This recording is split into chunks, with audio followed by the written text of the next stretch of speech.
Bueno, muy buenas noches con todas las personas que ingresaron hasta el momento. Son las 7 de la noche y vamos a comenzar con el tercer webinar.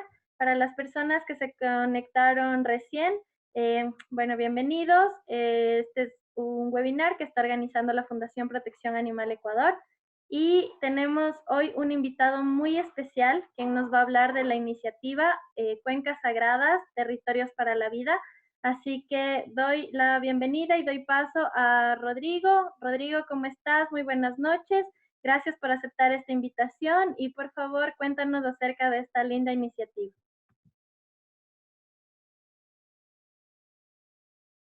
Hola, buenas noches a todos.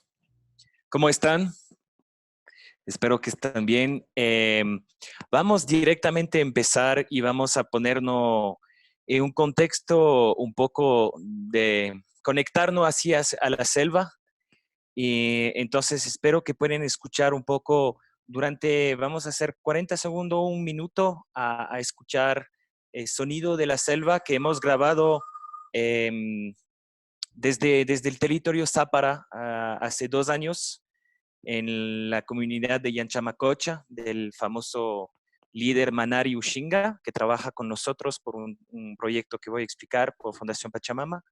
Pero primero, antes de todo, vamos a solamente cerrar los ojos y conectarnos desde nuestro lugar hacia el profundo de la selva, donde la vida florece y donde hay muchos seres que están conectados con nosotros también.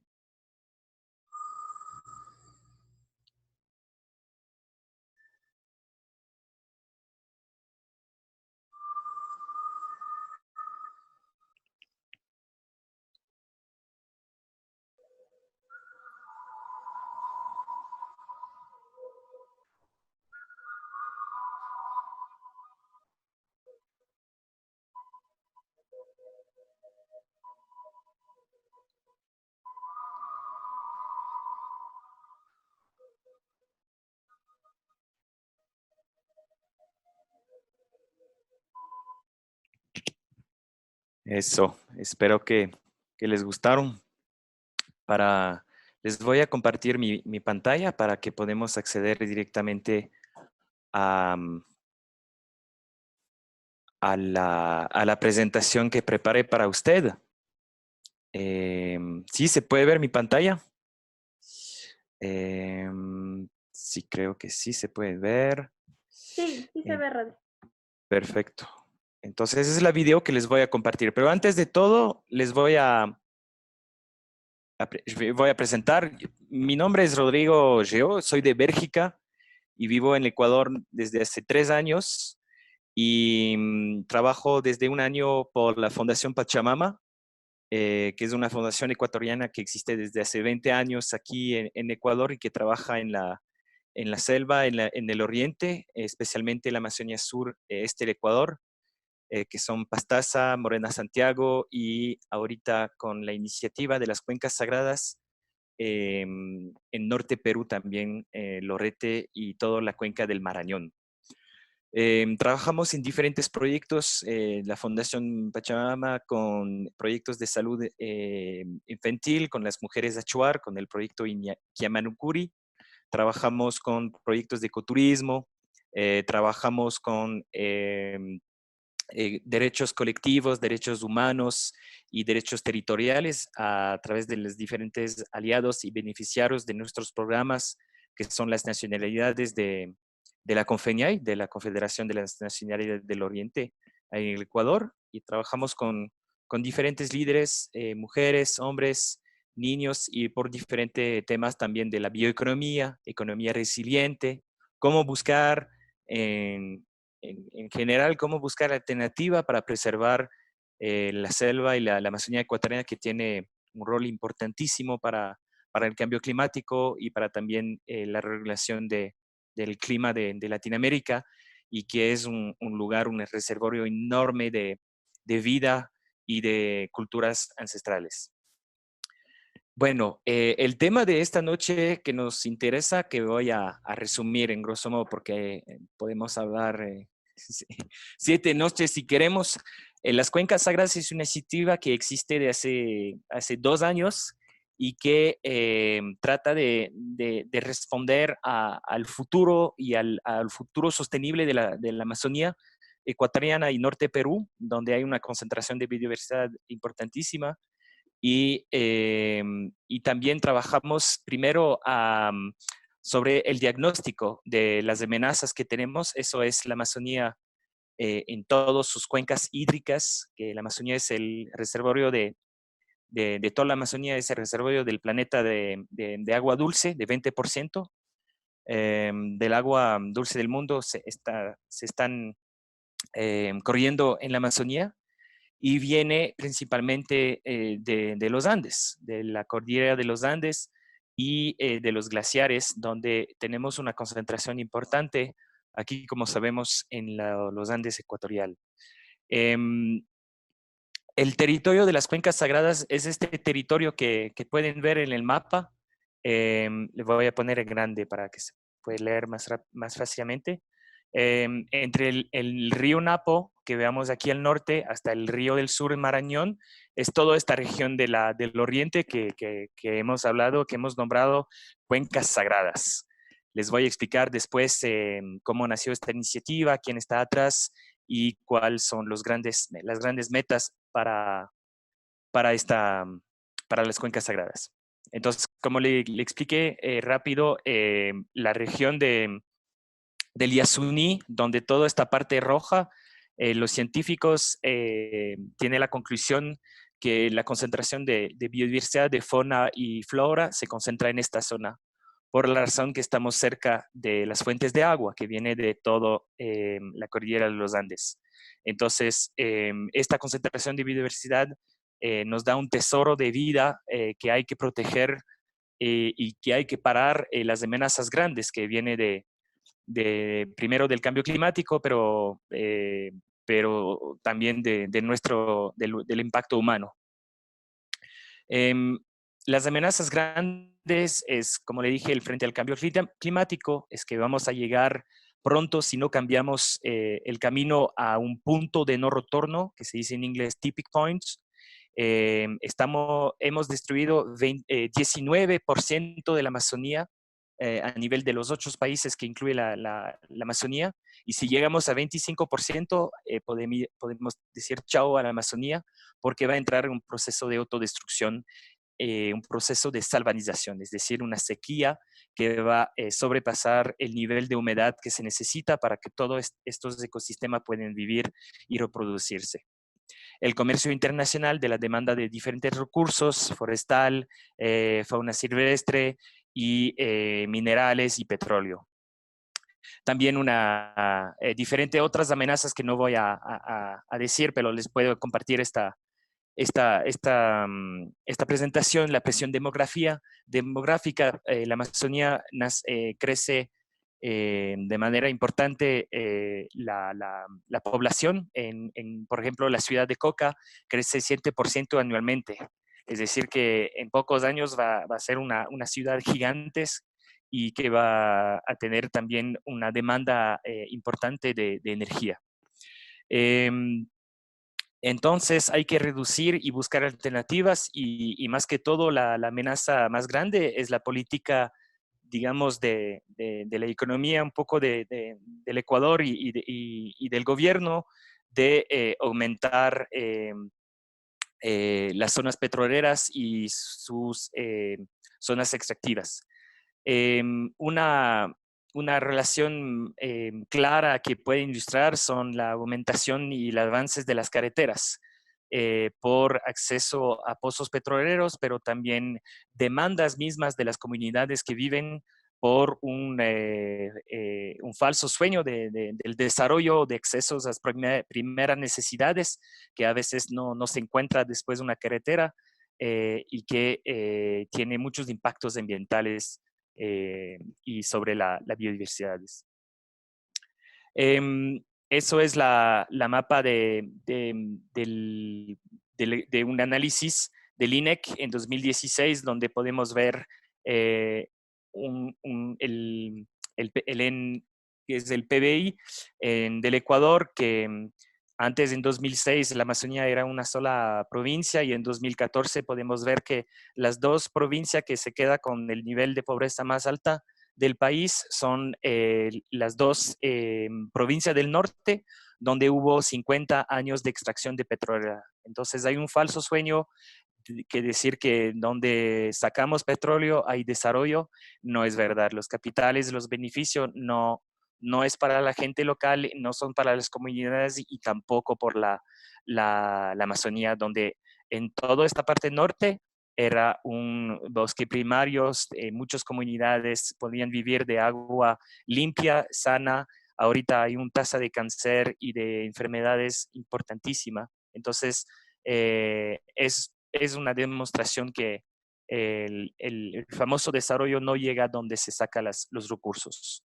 Eso es el cambio de uso a nivel de la presión demográfica, donde ves todos los puntos en naranja, en tomate, son todas las zonas urbanas y el avance de la zona agrícola relacionado al mundo rural, que es un sector rural cerca de estas ciudades, y se pueden ver que el cambio de uso de suelo cambia de manera importante y avanza más y más en zona de alta biodiversidad y de bosque nativo, donde veamos también las áreas protegidas, entre paréntesis protegidas, porque el Yasuní es normalmente un parque nacional protegido, pero hay explotación petrolera. Variación de densidad población, como expliqué, y la presión de eso son proyecciones hacia el futuro de la presión de la aumentación de zona urbana en este sector, y podemos ver aquí un punto importante es que la selva ecuatoriana hay una separación física de la presencia humana con Andes. Entonces, los corredores ecológicos, los ríos, hay una gran amenaza y una contaminación importante de toda la presión humana de los ríos que viene del páramo, que corre y que llega hasta las cuencas de la Amazonía y que está contaminado por las ciudades y por las empresas y las industrias químicas agrícolas. Y eso tiene un impacto enorme para las comunidades y para la naturaleza. Eso es la mapa de los territorios indígenas con proyecciones de cambio de uso. Podemos ver que donde hay territorios indígenas todavía bien manejando por la zona de la provincia de Pastaza, podemos ver que todavía son zonas de alta biodiversidad y donde no hay muchos impactos. Y cuando se cambió y cuando, digamos, la civilización o la urbanización llega y la agricultura intensiva y toda la cosa de la ciudad llega, podemos ver que esas áreas protegidas se cambia y se destruye. Entonces es una relación importante y a reconocer que donde hay territorios todavía intactos de pueblos indígenas, hay una conservación importante de biodiversidad. Eso es una otra mapa. El porcentaje de suelo, veamos que 65% se utiliza para el pastizal, para la ganadería y para otros cultivos. El cacao, que es un producto normalmente que se encuentra por la mayor parte en la costa, pero que llega poco a poco a tener su crecimiento en el oriente. Esos son cambios de suelo normalmente que no son orgánicos, que son por la mayoría cultivos intensivos y que tienen muchos impactos por el uso de químicos. Eso es la mapa de cuencas sagradas, es decir, que incluimos toda la parte de aquí la selva ecuatoriana con toda la parte de la selva peruana. Y esto podemos ver aquí los territorios indígenas de Perú, que están en verde, los territorios indígenas del Ecuador. Hay una lectura totalmente diferente entre el territorio indígena amazónica ecuatoriana con la de Perú, por muchos factores que no tengo tiempo para explicar, pero que sí es interesante de saber que no podemos leer el territorio de la Amazonía peruana de la misma manera que del Ecuador. Eso es también la visión hacia del sector petrolero. Como ves, la Amazonía no como una biodiversidad hermosa de vida, pero con bloque petroleros y de minería. Entonces se puede ver que la visión de los próximos años del petróleo, que normalmente nos queda hasta 13 años, según las últimas investigaciones, en el Ecuador solo tenemos 13 años más de reserva de petróleo. Entonces, podíamos dejar este petróleo bajo tierra y para cambiar nuestra matriz energética y usar y valorar más la biodiversidad, la vida y el conocimiento ancestral para evitar lo que sucedió en el norte, en la parte de Orellana y Sucumbíos por la empresa de Texaco Chevron, que destruyó mayor parte del norte. Entonces aquí es nuestra frente de la Cuenca Sagradas, evitar que sigue la ruta petrolera hacia el sur, hacia este territorio de vida, para justamente evitar este desastre ambiental y cambio climático. Eso es una otra mapa que muestra los bloques petroleros. Es la lectura de una visión estatal. Esos son la concesión minerías, también es una gran amenaza con el famoso, como sabe, como el gobierno puede cambiar, o sea, ahorita pone muchos esfuerzos sobre la grande minería a gran escala, y sabemos todos los impactos ambientales y social que tiene la minería. Bueno, ayer hubo una noticia importante, la grande minería Fruta del Norte, que es una minería a gran escala, paró por el tema de coronavirus. Entonces, es un momento también interesante para apoyar alternativas al extractivismo y proponer un otro camino. Esos son los puntos de minería ilegales. Entonces, problemas a resolver, en grosso modo, tenemos una crisis estructural de hondas magnitudes. La Amazonía es un espacio de permanente aprobación internacional, porque los intereses y el dinero que fluye atrás de estos recursos minerales o petróleos se decide afuera del país. Y el proceso de productos extractivos y una falta claramente de planificación. Entonces, la respuesta es una transición enorme socioambiental, socioecológica, con los pueblos indígenas para resolver estos temas, para justamente buscar de manera directa y rápida un otro sueño hacia la Amazonía.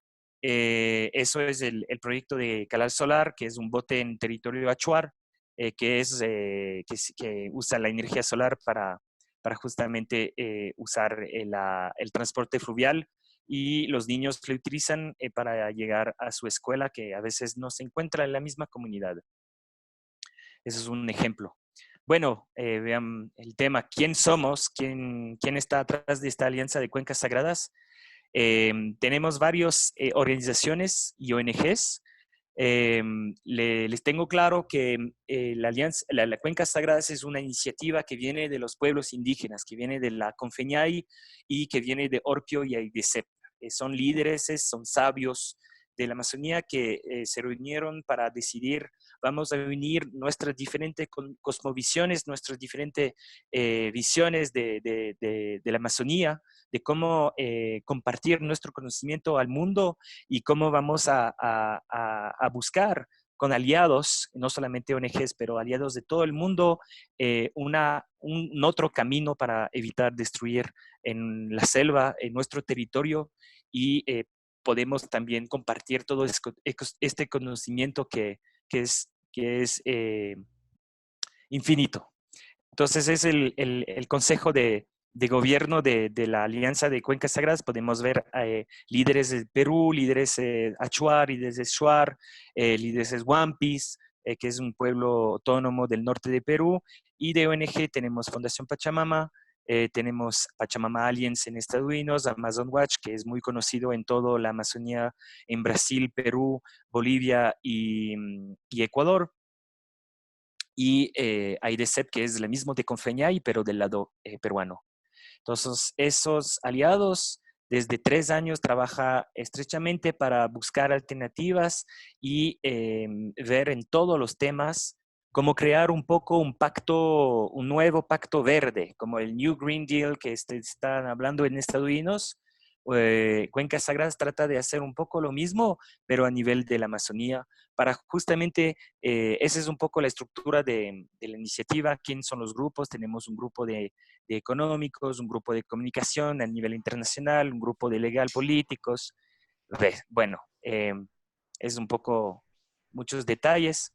Entonces, las metas grandes son unificar los pueblos y nacionalidades hacia una nueva visión compartida y fortalecer también las capacidades de los pueblos y nacionalidades para gobernar y proteger sus territorios. Tenemos varias estrategias a nivel local con las comunidades mismas.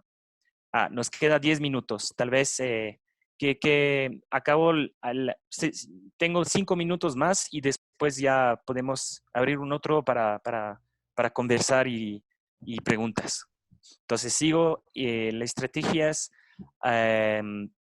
apoyar alianzas y desarrollar una visión común, investigar lo que les voy a decir para un poco terminar sobre. Esas son fotos de mi trabajo y de mis colegas en diferentes áreas, donde la cubre en la COP25, en las comunidades. Esos son líderes mujeres, tanto ecuatoriana como peruana. Aquí es un taller en la Amazonía, en el pueblo Aguajún, en el norte de Perú. Ese es el gobierno de los záparas aquí en el Ecuador. Eso es la presencia de la delegación de las cuencas sagradas en la COP25 en Chile, en Madrid, el año anterior. Son talleres de recomendación de plantas vanilla para bioemprendimientos. Esos son talleres en las comunidades. Esos son grandes líderes. El Tutniak Shuntak a la izquierda, que es el líder, el vicepresidente de la COICA, el vicecoordinador, y aquí Lizardo Pérez, que es el presidente de AIDESEP de Perú, que son grandes líderes. Aquí fue una comisión de expertos de todo el mundo, de India, de África, de Estados Unidos, de Europa, para apoyar a las cuencas sagradas a tener mejor soluciones a todos los niveles. Aquí es un poco mi trabajo cuando voy en territorios y que cruzo el río para ir en comunidades y aprender de sus conocimientos. Eso es con el presidente de Perú, proponiendo las cuencas sagradas, y esos son cifras. Eso, entonces, antes de acabar, les quiero decir que dónde estamos ahorita. Estamos a nivel del Ecuador y Perú. Estamos escribiendo con muchas expertezas y muchos conocimientos un plan bioregional, que es este famoso pacto verde hacia que embarca todos los temas, el tema socioeconómico, el tema de, bueno, si dejamos el bajo tierra del petróleo que tenemos como alternativas financieras para el Ecuador. Sabemos que el barril de petróleo cayó hace la semana pasada $18, entonces, ¿cómo vamos a financiar la economía del Ecuador? Y al mismo tiempo promover este tipo de alternativas. Entonces es toda esta complejidad, pero que tenemos que hacer porque ya el tiempo se acabó para la selva. No podemos permitir nuevas explotación petrolera, nuevas carreteras. Tenemos que buscar alternativas, pero conjuntamente, no solamente de una energía exterior, pero con todo alrededor de la mesa. Entonces, este plan bioregional que vamos a lanzar en octubre a nivel binacional y a nivel también internacional, donde ustedes pueden enterarse de los avances a través de la página web de Pachamama, a través de las redes y de los diferentes medios como esta charla. Muchas gracias. Muchas gracias, Rodri, por esta introducción al tema de las cuencas sagradas. Me parece súper importante y chévere poder escuchar primero esta iniciativa que tienen. A mí me surgen varias preguntas. Me gustaría que podamos conversar y abrir el foro con las personas que están ahorita conectadas, pero también veo conectado a Eduardo Pichilingue. Muchas gracias por estar por acá, Edu. No sé si es que después igual quisieras hacer una pequeña intervención. Gracias por conectarte a este webinar. El Rodríguez. Hola, Shana. ¿Cómo estás, Edu? Muchas gracias. Qué gusto verte, que sea por aquí por la pantalla. Sí, así es. Bienvenido, gracias. quería ver si es que igual tú nos puedes, vi una foto en donde estabas tú, entonces no sé si es que tú también nos puedes comentar acerca de esta iniciativa. Sí, bueno, mientras se conecta Rodrigo, yo soy coordinador de cuencas sagradas aquí en el Perú. Estoy en el Perú ahora, eh, llevando el trabajo conjunto Perú-Ecuador, Ecuador-Perú. Eh, y claro, si tienen alguna pregunta, no estuve desde el inicio de la presentación de Rodrigo, pero pues si tienen alguna duda que yo pudiera absolver, pues con mucho gusto. Gracias. El Rodri también ya está por aquí por la sala. Y bueno, ya aprovechando que están justo los dos, ¿no? O sea, de la parte de Ecuador y la parte de Perú. Una de mis preguntas era si fue ¡Qué bien, difícil. Pechi! Hola, Rodrigo. Sí.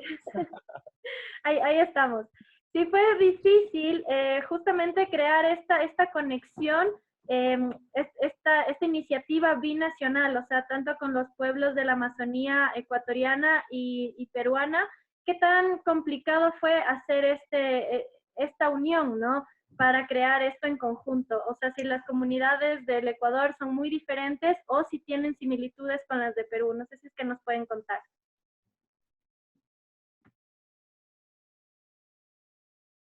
Eh, bueno, yo pido la palabra primero. Eh, Sigue, sigue. bueno, yo te diría que hay una conexión muy fuerte entre las comunidades de Ecuador y Perú. Son en buena parte los mismos pueblos, ¿no? Los achuar de Ecuador son los mismos achuar que hay en el Perú. Los huampís de Ecuador, perdón, de Perú, son los shuar ecuatorianos.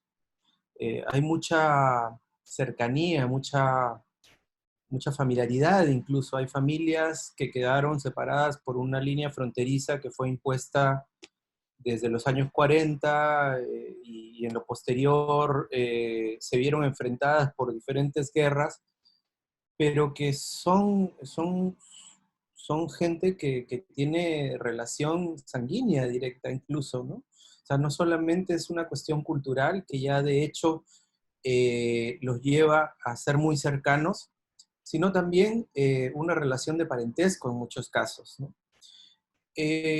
Hay muchos aspectos en los cuales las comunidades en el Perú son muy parecidas a las comunidades en el Ecuador.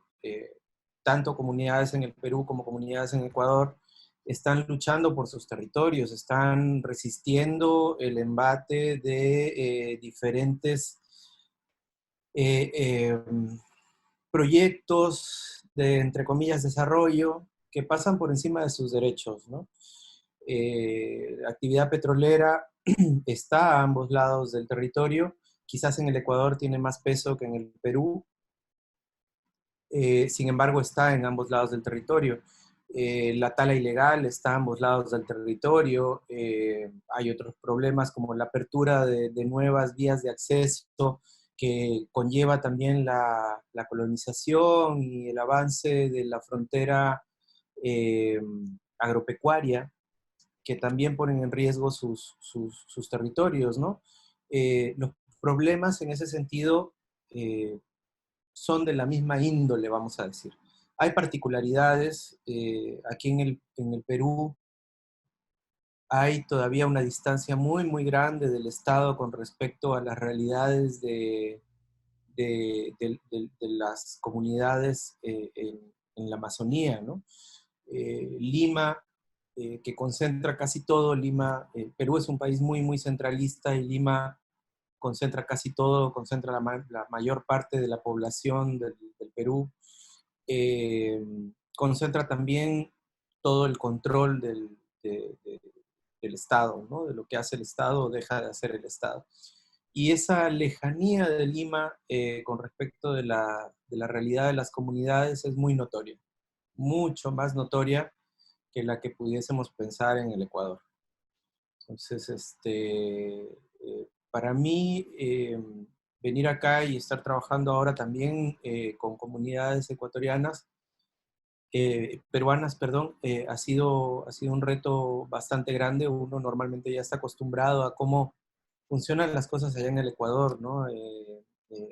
A la base también legal que uno tiene en el Ecuador, que ha avanzado mucho en los últimos años y que en el Perú se ha quedado bastante rezagada en ese sentido, ¿no? Entonces, en principio, en primera instancia, te lo digo por la experiencia que he tenido en ambos países que tengo ahora con el Perú, eh, es impactante, es fuerte. Esa es la parte diferente, digamos. Pero la conexión entre los pueblos y las organizaciones se da de manera natural, se da muy fluidamente. Se llevan muy bien y lo hacen muy bien, ¿no? O sea, es muy fácil que ellos se sienten a coordinar en algo como esto, ¿no? Muchas gracias, Eduardo. Quería preguntarle a Rodri, Rodri, desde tu punto de vista, desde tu perspectiva, hablaste acerca justo de algunos impactos que, bueno, ya conocemos algunos, ¿no? El tema de petróleo, sabemos cómo es, el tema de minería, últimamente se está hablando, pero hablaste del tema de carreteras. O sea, el territorio ecuatoriano realmente es muy pequeño y las carreteras, tanto en clases como en algunos otros espacios, entiendo que es uno de los impactos también más grandes. Desde tu perspectiva y el trabajo que has hecho, ¿cómo lo ves el impacto de carreteras en la Amazonía ecuatoriana? Bueno, sí, la carretera suma un poco todas las amenazas externas, porque para que una empresa petrolera quiere entrar al territorio, va a construir una carretera. Para que una minería llegue a este punto o para que pueda sacar el material, sí va a tener que construir una carretera. Entonces hay amenazas externas que vienen por razones de actividades económicas y por también un plan de desarrollo territorial de una provincia que quiere por el desarrollo meterse carretera por votos también electorales. También que responde a un pedido de las comunidades mismas, porque lo más que avanza con las cosas exteriores, la cosa de la ciudad, más que las comunidades piden carreteras por acceso a recursos básicos, que pueden comprar algo diferente y por cuestión también de poder y de acercamiento de algunas industrias que logran a convencer las comunidades a poner carreteras.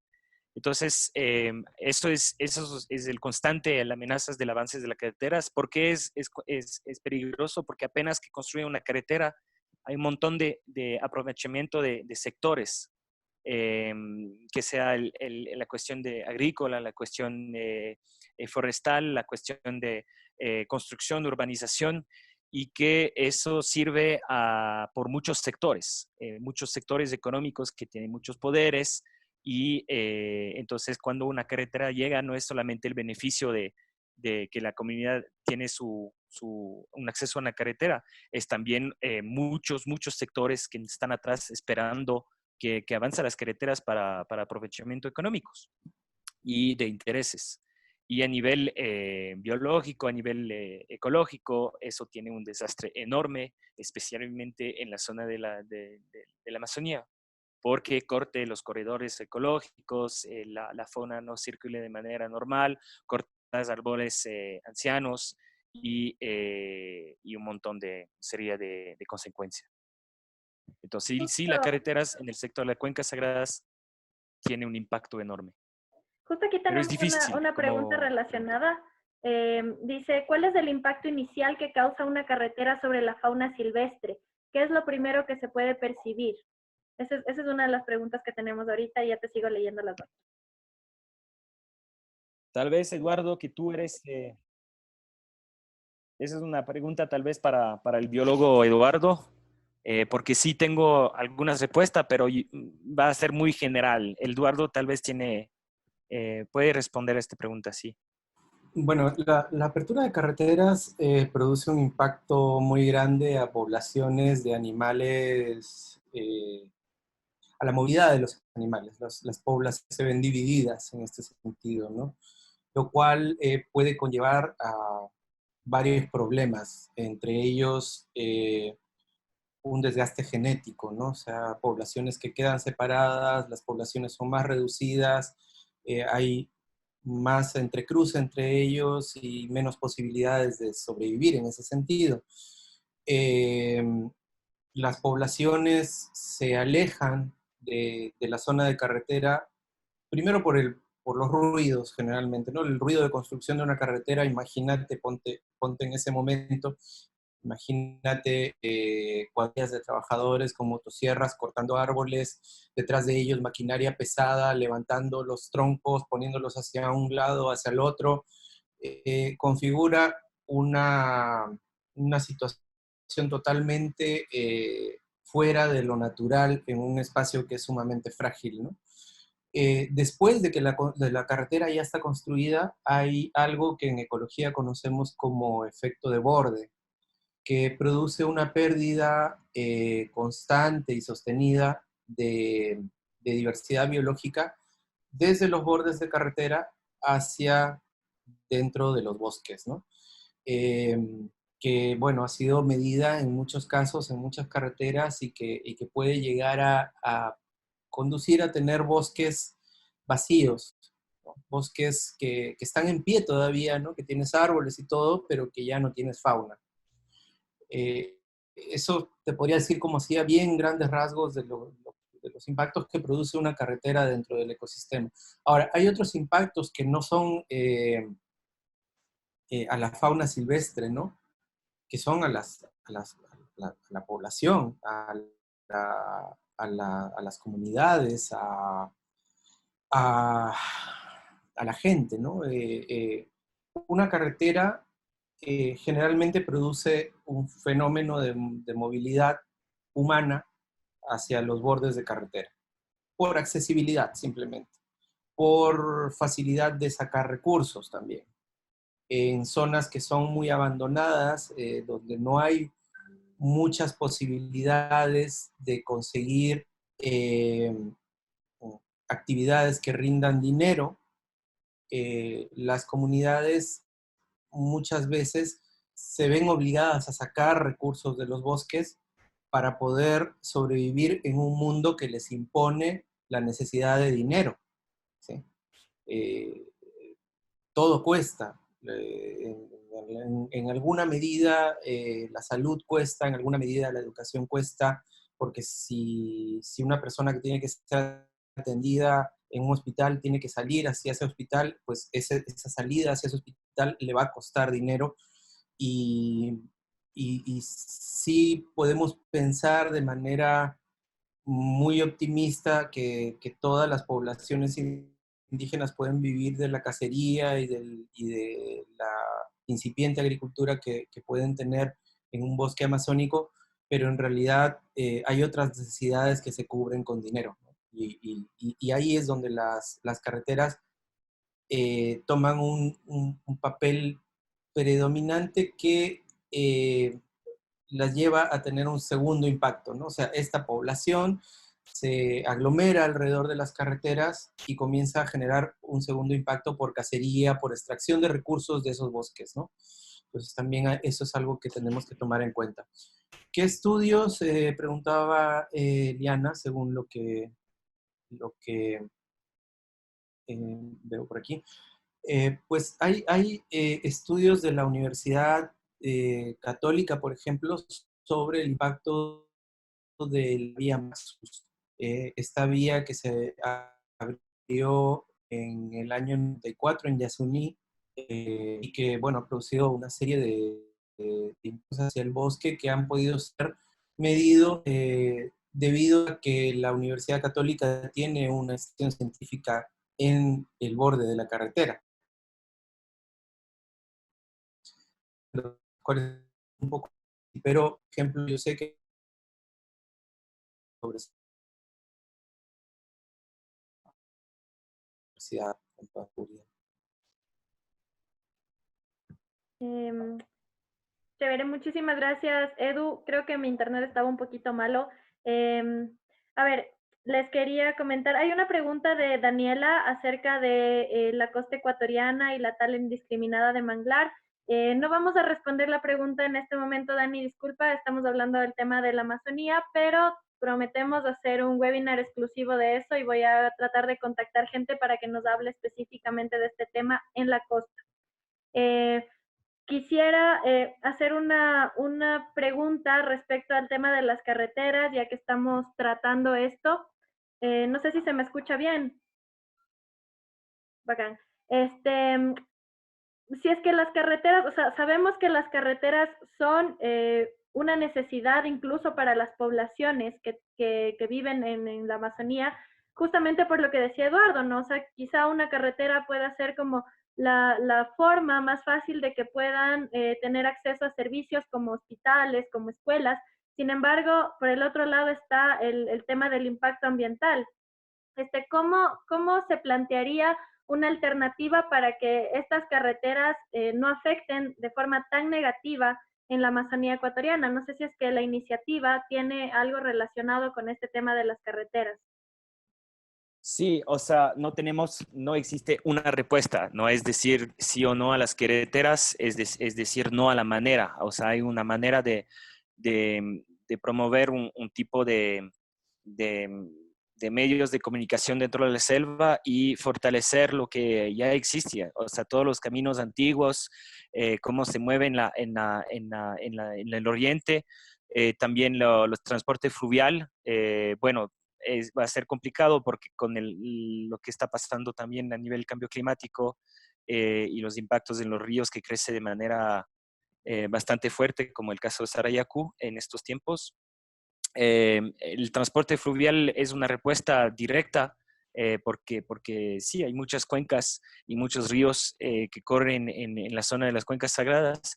El transporte de avioneta que puede servir para justamente pueblos más aislados o comunidades como Capawi, como Yanchamacocha, en territorio Zápara, que usan el avioneta como un transporte de vivas y que pueden todavía, que están contentos, o sea, que ellos no quieren que la carretera llegue, o sea, por la mayoría de la población, la comunidad, y que crean proyectos alternativos como ecoturismo o retiros especiales para justamente atraer recursos económicos dentro de la selva sin decir sí a la carretera por el acceso de recursos, porque la mayor parte o sea, se pueden ver en algunas comunidades cuando llega las carreteras, se pierde rápidamente un enfoque cultural y vienen muchas cosas también muy negativas como la aumentación del alcoholismo,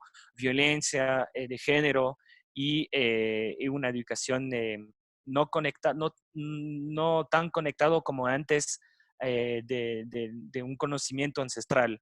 Entonces, no, dentro de la Cuenca Sagradas respondimos a través de un plan biregional donde analicimos todas las fuentes, todas las amenazas, todo lo que existe, hacemos un diagnóstico y buscamos las mejores alternativas para justamente primero preservar este enorme territorio, pero no podemos decir vamos a tener todas las cuencas sagradas y ya protegimos. Es imposible, porque es una mosaica de diferentes jurisdicciones, diferentes lecturas de territorios, diferentes necesidades. Entonces, no hay una respuesta. No es tan blanco o negro. Buscamos las mejores alternativas para las tres prioridades, metas: proteger al oriente, preservar las culturas y al mismo tiempo acceder a sus demandas, pero de la mejor manera, no solamente decir vamos a poner carretera y ya, no. Entonces nuestro rol es decir, quieres una carretera, pero vamos a también buscar otras alternativas para que a largo plazo esta comunidad pueda tener todavía un bosque asequible, nativos, con todos los recursos y vivir en armonía. Aquí hay una pregunta, nos dice Abel, ¿qué sucede cuando las comunidades indígenas no desean esta carretera? Porque ellos saben que si se construye la carretera, las personas pueden ingresar a sus territorios y otras cosas negativas. ¿La decisión de las comunidades de no a la carretera es respetada por el gobierno? Tal vez, Pichi, si quieres Sí, responder. yo, bueno, justo quería antes de esto, decir algo para aclarar lo que dije antes, ¿no? O sea, yo mencioné la parte, digamos, que entre comillas, positiva de la apertura de una carretera, que es el hecho de que por esta carretera, de alguna manera, las comunidades pueden tener un ingreso económico. Pero claro, obviamente hay un impacto enorme a esos medios, lo que ya mencionó Rodrigo, pero más allá, ¿no? Eso que se conecta justamente con la pregunta de Abel, que es el hecho de la ocupación de los territorios. Hay un problema bien grave, por ejemplo, acá en el Perú, también lo hay en Ecuador en ciertas partes, pero creo que aquí en el Perú es mucho más grave, de, de invasión de territorios indígenas a partir de la apertura de carreteras, ¿no? Entonces, eso es algo que muchas organizaciones indígenas, muchas comunidades ya lo sienten, ya saben que eso sucede y se comienzan a oponer a la construcción de carreteras, ¿no? Muchas organizaciones ya están opuestas a la construcción de nuevas carreteras. Hay otras que no, hay otras que simplemente ven lo más inmediato porque no han tenido quizás esa cercanía a esas otras realidades, ¿no? Ahora, ¿qué sucede si el gobierno respalda o no esa negativa en las carreteras? Pues por lo general los gobiernos no están pensando en eso, ¿no? O sea, primero vamos a tomar en cuenta que la Amazonía, tanto en el Ecuador, mucho más en el Perú, como les he dicho, es un territorio remoto, no muy considerado, con poca población, pocos votantes también, que no resulta muy interesante para los políticos y para quienes están en los gobiernos, ¿no? Y en ese sentido, pues no, por lo general no hay un respaldo del gobierno a esas negativas de las comunidades. Eh, Desde mi punto de vista, y esto es mi punto de vista, mi percepción después de muchísimos años de andar por la Amazonía ecuatoriana y peruana, estos proyectos no responden mucho ni a las necesidades locales, ni tampoco a a las necesidades de los países, sino que más bien responden a necesidades de ciertos sectores empresariales, ¿sí? Alguien hablaba antes del IRSA, me parece que estaba por aquí la pregunta de Daniela Moreno, que creo que ya se desconectó, qué mala suerte, pero quería decirle que sí, efectivamente el IRSA fue un proyecto que propuso la interconexión de toda Sudamérica a través de diferentes tipos de vías, ¿no? Ya sean vías carrozables, sean fluviales, sean aeropuertos, eh, y que sí, fue muy agresivo con los territorios, con las comunidades, eh, y que respondía básicamente, y ahora podemos verlo aquí en el Perú con muchísima claridad. eh, Tenemos la Interoceánica Sur, por ejemplo, que va por el sur del Perú hasta Brasil, que tiene una circulación de 43 vehículos al día, más o menos, ¿no? O algo así. Tal vez me estoy equivocando un poquito en la cifra, pero es mínima. O sea, no hay una circulación que justifique además la inversión de miles de millones de dólares en diferentes proyectos que quisieron ser desarrollados a través del IRSA y que siguen en planificación, que son el legado del IRSA, digamos, ¿no? Eh, entonces, básicamente, ¿quiénes ganan cuando se hace una carretera? Pues ganan las empresas. ¿Y por qué las empresas tienen tanto peso? Pues porque también pagan las campañas de los políticos que llegaron al gobierno, ¿no? Eso es algo que se ha visto con mucha claridad en el caso de Odebrecht. El caso de Odebrecht aquí en el Perú es un caso del cual no se para de hablar, se ha parado de hablar en estos días por el coronavirus, pero que ha ocupado toda la prensa peruana en los últimos 2 años, ¿no? O sea, y cada vez se ve con mayor claridad cómo empresas como Odebrecht, que no es la única, se beneficiaban justamente de este tipo de proyectos y dejaban obras que no beneficiaban a nadie más, ¿no? Que los beneficiaban a ellos incluso en el tiempo, porque ellos seguían administrando a través de otras empresas y lucrando a través del mantenimiento de las empresas, de la infraestructura, mediante, por ejemplo, la implementación de peajes. Es todo un entramado, una red que lo que hace es básicamente beneficiar a las empresas y no a los países y mucho menos a las comunidades. Estamos aquí en el Perú, por ejemplo, con un proyecto que nos preocupa muchísimo, que es el proyecto Hidrovía Amazónica, que es un proyecto que intenta dragar 4 ríos durante 20 años. Se contratan unas empresas para que draguen permanentemente durante 20 años 4 ríos importantes de la Amazonía, ¿no? Entre ellos el propio Amazonas, ¿sí? Con todos los impactos que eso puede significar para la ictiofauna, ¿no? Para la fauna de peces de esos ríos, o sea, de cómo cambia toda la química de los ríos, ¿no? Y va a impedir, por ejemplo, que muchas especies de peces de las cuales las comunidades locales dependen para su alimentación desaparezcan.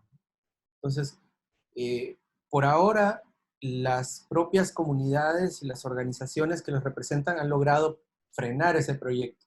Prácticamente está frenado. Lo más probable es que no vaya, pero no sabemos en qué momento va a salir nuevamente o con un nuevo impulso o con otro nombre, ¿no? Porque esto es así, es un ciclo y si no es esto va a ser otra cosa. Así que a lo que hay que tenerle ojo es muchas veces a estas presiones de grupos empresariales, de grandes empresas que tienen mucho peso dentro de las decisiones, no solamente del gobierno, sino del Estado en su conjunto. Gracias, Eduardo. Y relativo a este tema, me gustaría también consultarles, porque entiendo que si las de grandes empresas también están aquí metidas con un discurso de desarrollo, entonces es el desarrollo lo que hace que la mayoría de personas digan, no, pero es que sí es necesario extraer el petróleo, hacer minería, dragar los ríos, pero, o sea, como nos dijo Rodri casi al inicio de su presentación, realmente las poblaciones o los lugares donde han tenido mayor explotación también siguen siendo las más pobres. No sé si es que ustedes tienen de pronto estudios respecto a qué sí funciona. O sea, ya vemos que ni el petróleo, ni la minería, ni ninguna de estos actividades extractivas funciona para estas poblaciones, pero ¿qué sí funciona según su experiencia? Estamos justo, o sea, primero para responder, estamos ahorita en los próximos meses y semanas, desde el inicio, estamos respondiendo a todo eso, estamos haciendo análisis profunda del tema minero, petróleo ya no es secreto para nadie, solo que hay que poner en mayor cifra y más impacto para que se comunique y que la gente se educa sobre los 60 años de explotación petrolera aquí en Ecuador. La minería estamos haciendo todo el contrario de que se anunció en los medios de comunicación del boom minero que va a llegar a 2% del crecimiento del Ecuador o más, estas cosas. Pero nosotros estamos haciendo estudios muy técnicos y muy profundos para justamente desmentir estas aclaraciones, justamente tomando en cuenta el daño socioambiental y más que todo ambiental de la minería a gran escala, que no están tomando en cuenta en los beneficios, de los resultados de lo que se puede sacar como toneladas y minerales. No está tomando en cuenta el impacto ambiental, que si lo tomamos en cuenta, el beneficio resultó nulo. O sea, les vamos a compartir en los próximos meses, queda atentos de justamente este plan biregional y todos los estudios que van a salir. De experiencia, puedo decir que las alternativas concretas de las comunidades es justamente a través de ecoturismo, a través de economía locales resiliente, donde hay un acceso a un mercado justo, equitativo, o sea que mercado justo de los precios, por ejemplo, cacao orgánico con como por ejemplo la compañía cooperativa Cayari aquí en Ecuador, que hace chocolate, que tiene cooperantes que son 600 de diferentes comunidades de Napo. Hay como dije, de Japao.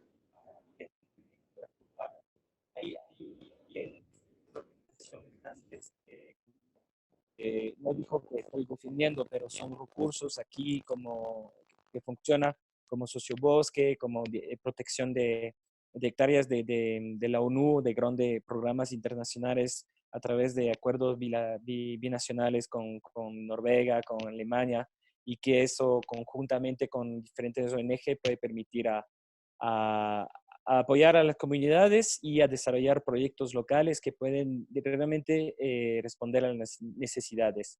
Entonces, el plan bioregional responde en todo, o sea, casi todos los temas, hacia lo más macro, hacia lo micro, hacia lo espiritual, hacia lo cultural, hacia lo científico, lo ecológico. Entonces, si nos siga, van a tener a partir de octubre, si esperamos que se resuelva la situación también, compartiendo lo más asequible la información de todos estos estudios a través del Plan Bioregional, que es como el Pacto Verde de la Amazonía. Gracias, Rodri. Yo quería, a ver, dice, ¿en dónde podemos encontrar los datos que Rodrigo presentó al inicio? A través de la página web que compartí al inicio, hay ¿qué datos, por ejemplo? Porque tenemos, si me puede pasar tu correo, te puede pasar algunas reportes que hemos hecho, donde hay cifras generales y estudios generales de las cuencas sagradas, pero a nivel de la página web hay un reporte que se hizo sobre la cuestión del petróleo que es bien interesante, que son 40 páginas que se pueden tener acceso en la página web www.cuencasagradas.org. Hay la declaración que le invito a leer y eso, si piensas a otros documentos, Pichi, que tenemos. Entonces,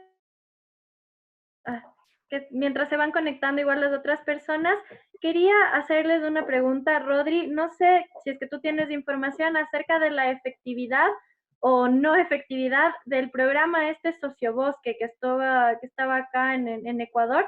No sé si es que tú nos puedes contar un poco de qué se trataba esto, porque, a ver, he tenido como muchos comentarios tanto a favor como en contra, pero sé que sí hay estudios que dicen que si es que funcionó o no esta iniciativa de Sociobosque. No sé si nos puedes contar. Bueno, es una pregunta caliente, pero mi opinión personal alrededor del tema sociobosque es que primero puede responder a corto plazo, es como tiene herida, está sangrando y pone una tapa para que no sangre más, que no se deforesta más algunas hectáreas de bosque primarios. Se puede entender de esta manera, vamos a dar tanta plata a la comunidad para que se guarda estas hectáreas de bosque primarios que tienen un rol tanto de cantidad de carbono, en no sé qué, de algunas métricas que ellos tienen en su metodología. Entonces, en la primera visión, bueno, se puede parar una deforestación masiva, intensa, que sí está avanzando en las comunidades y le damos plata. Mi opinión personal es que a largo plazo no es una solución para nada, porque estamos cambiando la visión de justamente la cultura, la cosmovisión de la relación que tienen los pueblos hacia el bosque, hacia los bosques vivientes, hacia estos entendimientos, este conocimiento ancestrales de conexión, de poder usar, digamos, del bosque, de sus recursos de manera totalmente holística, de manera totalmente sostenible. Del día al otro, un mecanismo de afuera con grandes poderes viene y dice al jefe de la comunidad, bueno, este bosque ahorita no es tanto sagrado, no es solo sagrado, no es solo eso, pero vale, ¡pam!, $200,000, invento una cifra. Y eso cambia la relación totalmente de las comunidades hacia su bosque. Si del día al otro una persona exterior viene a decirme que si conserva durante 20 años, te pago cada año tanta plata y con interés, y en 20 años tu hectárea de bosque va a valer tanto y vas a recibir un montón de plata, que también es un tema aparte, el flujo de dinero dentro de las culturas indígenas es un tema también que se podría hablar. Eh, y viene con una gestión totalmente de afuera, del contexto de cómo se manejan los recursos dentro de una comunidad. Entonces es un shock primero cultural, segundo cambia la visión de proteger el bosque. Entonces, ¿qué va a pasar? Y estoy seguro que puede pasar en después de 20 años, el chip cambió dentro de la comunidad de decir, este bosque ahorita le puedo vender o le puedo talar porque vale tanto, y cuando se acabó los recursos de sociobosque después del contrato, ¿qué van a hacer la comunidad? Va a ser dependiente de tantos recursos porque son muchísima plata por una comunidad, y también sin apoyo técnico de gestión, o sea, mucho lejos. O sea, son técnicos que viven en Quito, que viven en Lima y que son ambientalistas y que proponen matriz de metodología de manejo de, del territorio sin tener mucho resultado a largo plazo. Eso es mi opinión. Gracias. Y bueno, la siguiente pregunta tiene un poquito de relación porque al principio yo tenía como una idea de que esto del sociobosque era un ejemplo un poco de los mercados de carbono. Entiendo que no es así, pero no sé si es que nos puedes dar explicar un poco la diferencia con los mercados de carbono, y aquí en Ecuador están prohibidos. No sé cómo esté en Perú el tema de comercializar con el carbono. Y no sé ustedes cuál es su opinión respecto a esto, si deberíamos entrar a un mercado de carbono o no para la protección de la naturaleza.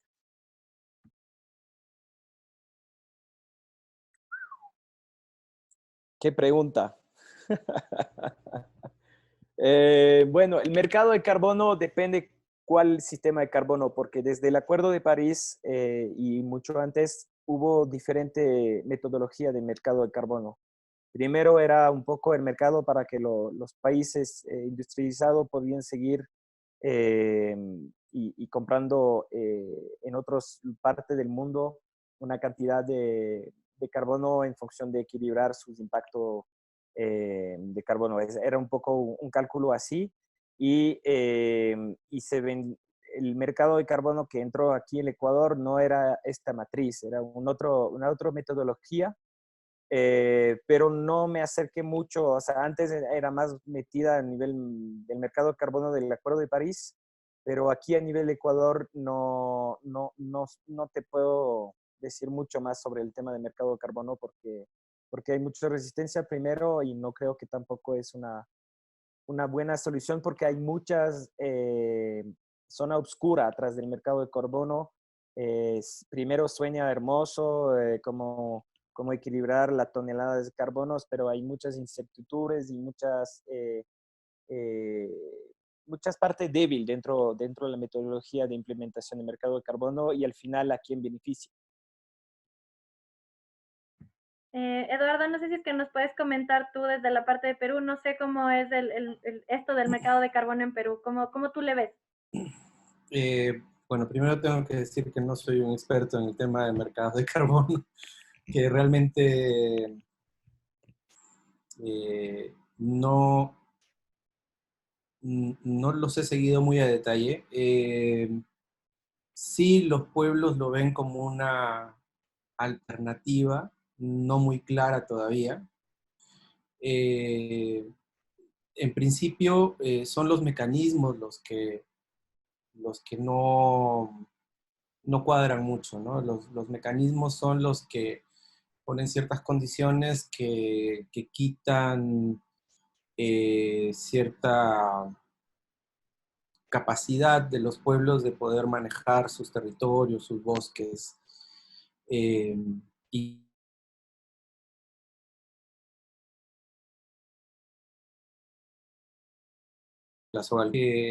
que no estoy yo personalmente muy de acuerdo con entrar en esos mercados. Nosotros hemos hablado desde la iniciativa en ver opciones relacionadas a la no emisión de gases que pudiesen aportar al cambio climático. Y básicamente hemos estado pensando y todavía tenemos que construir mucho alrededor de eso en lo que fue la experiencia de la iniciativa Yasuní TT. No tanto en mercados de carbono, no estamos promoviendo mercados de carbono, no estamos entrando muy directamente al tema, digamos, ¿sí? Nos parece mucho más lógico, al menos hasta ahora, como lo hemos estado pensando, pensar más allá de la iniciativa Yasuní TT, ¿no?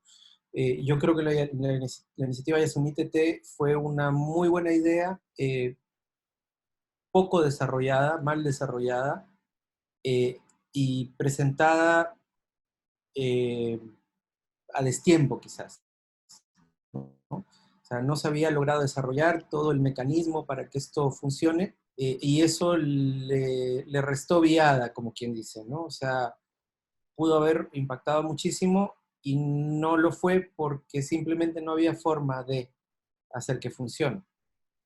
Han pasado 13 años ya desde el inicio de la iniciativa y creo que las condiciones ameritan volver a pensar en un sistema de ese tipo, ¿no? Ameritan, las condiciones son mucho más favorables para que un sistema de ese tipo pueda funcionar si es que se piensa en todos esos detalles, en cómo van a ser los mecanismos para recibir el dinero y para utilizar el dinero, ¿no? Entonces, de alguna manera estamos tendiendo un poco hacia allá.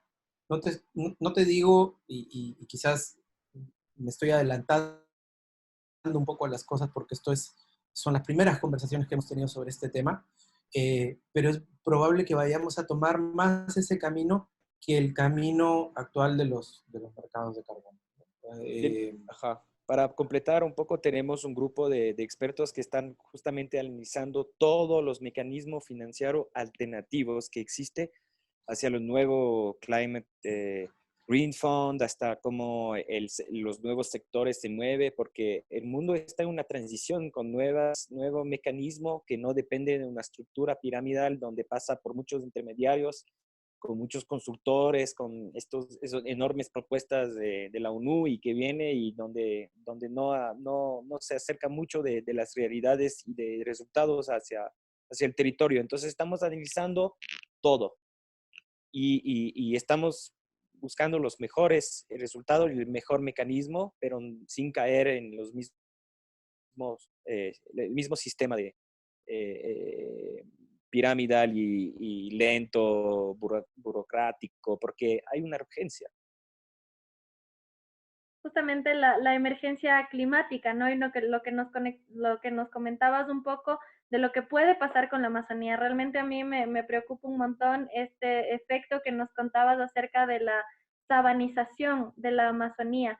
¿Cuál crees que sea uno de los peores efectos del cambio climático en esta zona que es como fuente de vida, ¿no? Como dice el proyecto. ¿Y cuáles son los efectos que ya se están empezando a sentir en la Amazonía? Bueno, voy a empezar y tal vez Eduardo de Ley me vaya a complementar.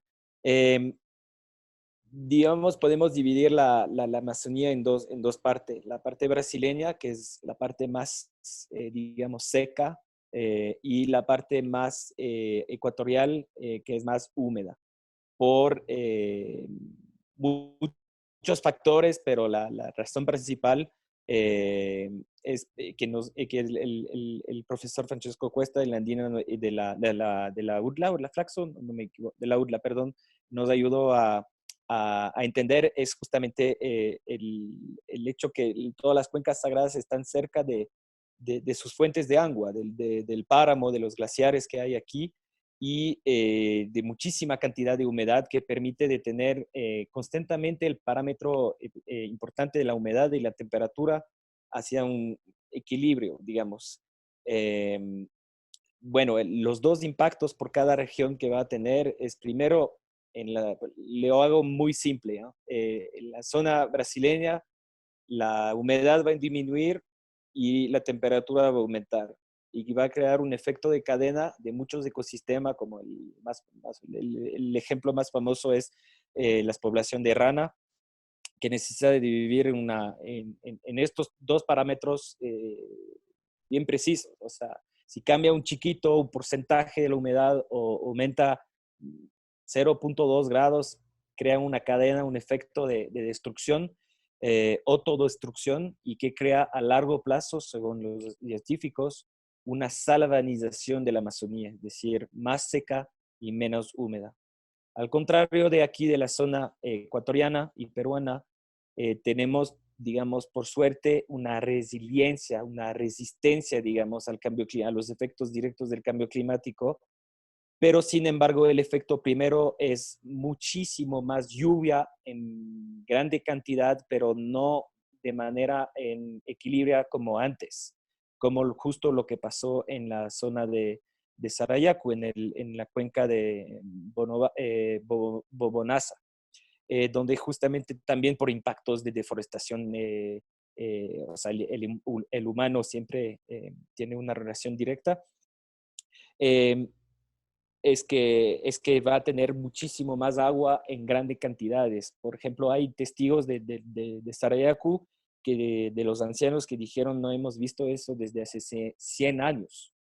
O sea, que creció tanto el río en tan poco tiempo y que puede crear derrame y destrucciones de comunidades y también de los bordes a nivel forestal y fauna, crear desastre enorme. Entonces, esos son los grandes, digamos, amenazas del cambio climático, pero hay muchísimo más amenazas, pero eso es como para resumir y hacer un esquema del lado de la selva brasileña, que es más seca, porque más lejos de sus fuentes de agua, y aquí la Amazonía ecuatoriana, que es más cerca de su agua, pero va a tener más agua en grandes cantidades.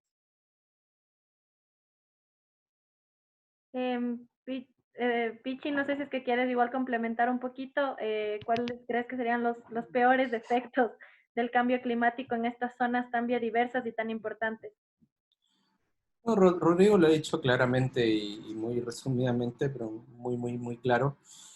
Eh, Eso es lo que se espera, ¿no? Un aumento de lluvia, muy probablemente por el hecho de que estamos más cercanos a la cordillera de los Andes, vamos a tener una cantidad de flujo de lluvia hacia nuestros bosques mucho mayor de lo esperado, ¿no? Quizás ese, como dijo Rodrigo, sea el problema menor, ¿no? El problema mayor se va a dar en esta parte de planicie amazónica del lado brasileño, donde las cosas se van a poner muy complicadas, o sea, la pérdida de zonas de bosque, cambiándose sabanas, la pérdida de biodiversidad, eh, son problemas mayores, son problemas mucho más grandes. De alguna manera, la dificultad también para las poblaciones en ese país para conseguir agua en el futuro van a aumentar muchísimo, ¿no?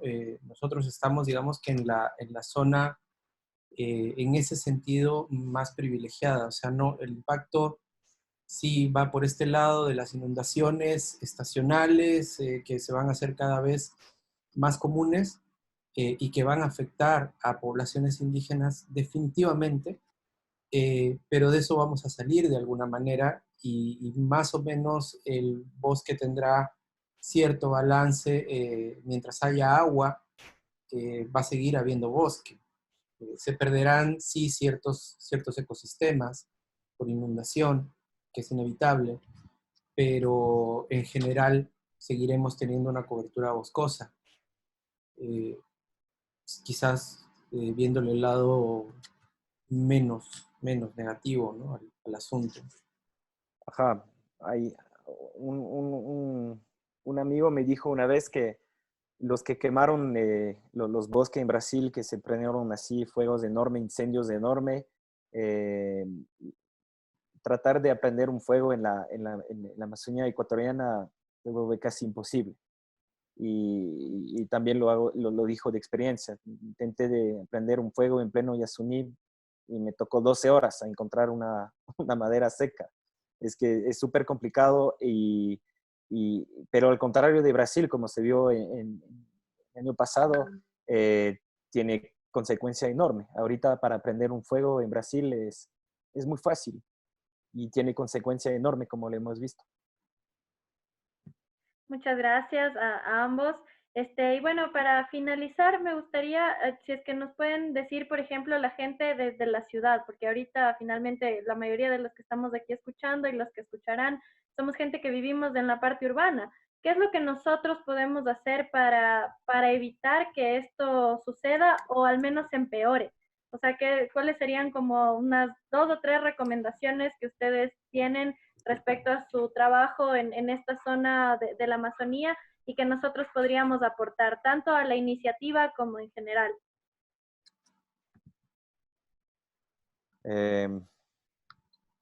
Bueno, digamos, les invito a conocer primero si tiene chance o oportunidad de ir. Coge el bus hasta Puyo o hasta Tena, hasta el Cuyabeno, o si tiene más chance de ir hacia más dentro en diferentes proyectos de ecoturismo, de retiro o de conectarse con el bosque, primero de sentirse, o sea, proteger un lugar hay que primero conectarse con el lugar, de sentir que el tesoro del planeta se encuentra a 4 horas del bus de aquí, o sea, no está tan lejos. Entonces, primero les invito a conocer. Esa es la invitación primero. Segundo, conocer hacia más los diferentes proyectos, iniciativas que tiene un poco el mismo contexto que de las cuencas sagradas, que permite de proteger de manera a largo plazo la vida, y mientras protegimos los derechos colectivos y derechos de naturaleza y de los pueblos indígenas del Ecuador, porque es una maravilla de tener una zona tan pequeña, tanta biodiversidad y tanta diversidad culturales entre un pueblo shuar y un pueblo quichua. Hay 2 diferentes maneras de leer el bosque y es una maravilla, es un tesoro. Y tercera, de conocer hacia la iniciativa Cuencas Sagradas y de seguirnos en nuestras redes a través de Fundación Pachamama. Tenemos también una Fundación Pachamama ahorita en Perú. Entonces, seguir en nuestras redes, ser atentos también, de ser críticos o de siempre cuestionar las cifras que salen del mainstream, de los medios, decir que el boom minero va a lograr a tener desarrollo. Bueno, hay que cuestionar. No dijo que es blanco o negro, hay que cuestionar y ver cuál es nuestro futuro también. Sí, de mi parte, bueno, yo me quedo con lo último que ha dicho Rodrigo. Hay que involucrarse, ¿no? Hay que enterarse, participar en este tipo de eventos. Gracias por organizarlo, Shadi. Yo no solamente eso, sino leer, buscar la información que está en la página web, enterarse más de cuáles son las realidades también en la Amazonía. Así, una forma, la mejor sería viajando, como dice Rodrigo, pero si no, pues hay información, hay mucha información. Creo que hay mucho que se puede aprender sobre la realidad también que viven las comunidades, ¿no? Eh, Quería mencionar también que, claro, de alguna manera eh, nos sentimos llamados a proteger el ambiente en este tiempo, ¿no? En que tanto se habla de cambio climático, pero muchas veces nos detenemos poco a ver qué es lo que sucede con la gente que vive ahí, ¿no? La gente que vive en esos lugares, ¿no? Quizás el momento más crítico de este último año fue en octubre, ¿no? Cuando hubo el levantamiento indígena en Ecuador y no se entendía por qué los indígenas no querían que se dieran estos cambios, ¿no? Porque les iba a afectar a ellos y que realmente es una realidad. O sea, hay comunidades que están a un día, 2 días de camino y que para poder llegar a la comunidad simplemente necesitas combustibles, ¿no? Lamentablemente es así. Que las posibilidades de llegar a un hospital en caso de una emergencia con un combustible mucho más alto se hacían imposibles. Y esa realidad de los pueblos indígenas se repite también en otros pueblos no indígenas de zonas rurales, ¿no? Entonces hay que enterarse un poco de las realidades para poder entender también eh, qué es lo que sucede y cómo poder aportar de alguna manera. Involúcrense, discutan, acompañen las luchas de los pueblos indígenas, participen no solamente en redes sociales, participen también en las calles. Yo los llamaría a eso porque la verdad eso es una de las cosas que más preocupado me tiene, que la gente se queda en su casa mirando todo por una pantalla de la computadora, ¿no? Y no se involucra lo suficiente. Así que, bueno, ojalá haya otra nueva oportunidad para seguir hablando. Y Sí, de muchas nuevo, muchas gracias también gracias. por esta oportunidad de compartir. Gracias a ustedes, Rodrigo, Eduardo. Siempre es un gusto conversar con ustedes, enterarnos de muchas cosas. Y yo igual quedo con, más bien les extiendo una invitación para cuando en octubre se lance ya esta iniciativa, volver a hacer una cosa de estas o quizá una presencial que sería también chévere. Tenemos un comentario aquí, les voy a leer antes de ir cerrando.